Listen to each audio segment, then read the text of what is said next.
পদ্মা নদীতে নেমে এক নারী নিখোঁজ হন মুন্সিগঞ্জে। তবে ১৬ ঘন্টা পর তাকে জীবিত অবস্থায় পাওয়া যায় চাঁদপুরে।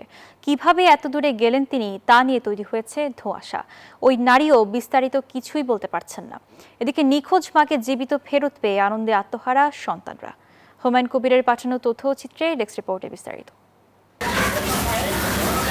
গত সোমবার বিকেলে মুন্সিগঞ্জের টঙ্গিবাড়ি উপজেলার দিহিরপাড় ইউনিয়নের মিতারাঘাট এলাকায় পদ্মা নদীতে গোসল করতে নেমে নিখোঁজ হন জাহানারা বেগম। খবর পেয়ে টঙ্গিবাড়ি ফায়ার স্টেশনের একটি ইউনিট ঘটনাস্থলে পৌঁছে উদ্ধার অভিযান শুরু করে। পরে মুন্সিগঞ্জ ফায়ার সার্ভিসের ডুবুরি দলও তল্লাশিতে অংশ নেয়। রাতভর অভিযান চালিয়েও ওই নারীর সন্ধান মেলেনি। পরদিন সকালে আবারও উদ্ধার অভিযান শুরুর প্রস্তুতি নেয় ফায়ার সার্ভিসের ডুবুরি দল। এ সময় পরিবার থেকে খবর আসে নিখোঁজ জাহানারা বেগমকে জীবিত অবস্থায় পাওয়া গেছে চাঁদপুর ঘাটে। পরে পরিবারের সদস্যরা তাকে বাড়ি নিয়ে আসেন।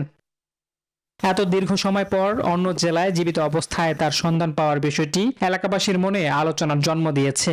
পরের দিন সকালবেলা ওই ফায়ার সার্ভিস আবার আসবে, যখন একটা ফোন দিছে যে তারা আসবে। তারপরে যখন নিউজটা পেলাম, নিউজ পাওয়ার পরে আমরা তুলে দিলাম ফোনটা যে না এসে পাওয়া গেছে। মানুষটা যে কিভাবে উধাও হয়ে গেল এটা আল্লাহ জানে, আর মানুষ সে জানে। আমাদের ধারণা ওনার সাথে হয়তো কোনো জিনের একটা আশ্রয় থাকতে পারে, এরকম কিছু হইতে পারে।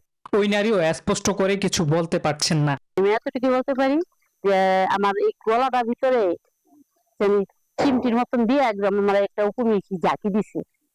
এরপর আমি আর কিচ্ছু বলতে পারিনি।